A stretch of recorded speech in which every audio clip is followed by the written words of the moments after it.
Bine v-am găsit, dragi prieteni! Azi vă propun salata coleslaw cu ingrediente simple, ieftine, cu un sos lejer, o rețetă gustoasă și simplu de făcut.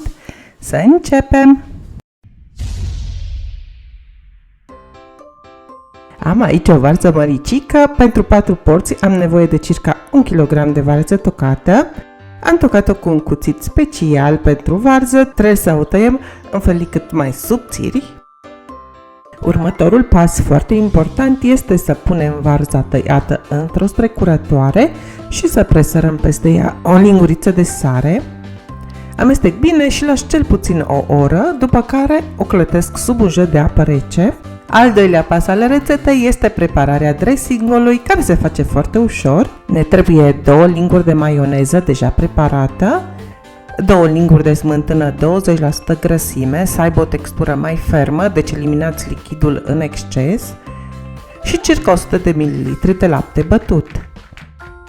Amestecăm cele 3 ingrediente până se omogenizează, după care potrivim la gust, adăugând o jumătate de linguriță de oțet de mere, o jumătate de linguriță de zahăr sau miere, un sfert linguriță muștar, sare după gust, un vârf de cuțit piper măcinat. Amestecăm totul bine. Câteodată mai adaug ceapă roșie tocată mărunt, mai rar, pentru că de multe ori vreau să pot mânca această salată și înainte de a ieși undeva în lume.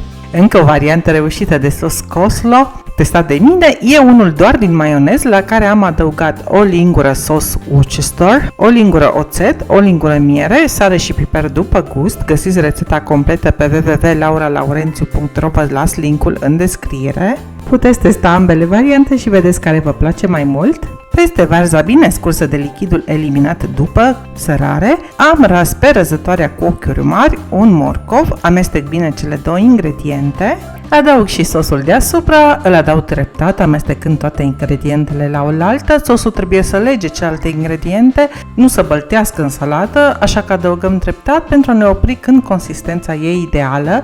E drept că dacă stă la frigider, legumele din salată vor absorbi parte din sos și atunci putem adăuga restul. Eu am pus tot sosul de la început. Acum vedeți clar și de ce este foarte important primul pas, adică sărarea verzei și eliminarea lichidului ce rezultă.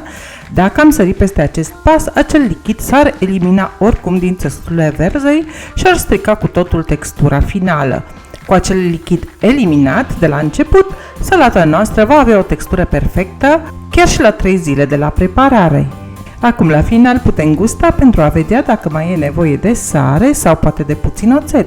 Unii preferă salatele mai acre, soțul meu de pildă. Ultima tușă e dată de niște frunze verzi de pătrunjel tocate mărunt și adăugate în salată. Și rețeta noastră este gata! Se păstrează minunat la frigider până la 3 zile, acoperită cu o folie alimentară. E o garnitură minunată la rețete cu carne, dar și lângă o mâncare simplă de cartofi sau orez. E delicioasă și în sandvișuri sau într-o shawarma făcută în casă. Sper să încerci cele 2 variante de sos propuse de mine și să revii musai cu impresii. Like și share dacă îți place ideea. Pentru inspirație recomand călduros și rețeta cu varză, morcov și mărar de pe canal, o adevărată delicatesă, sau ciorba de varză cu afumătură, o rețetă lejeră și foarte hrănitoare. O zi minunată îți doresc în continuare! Bye bye!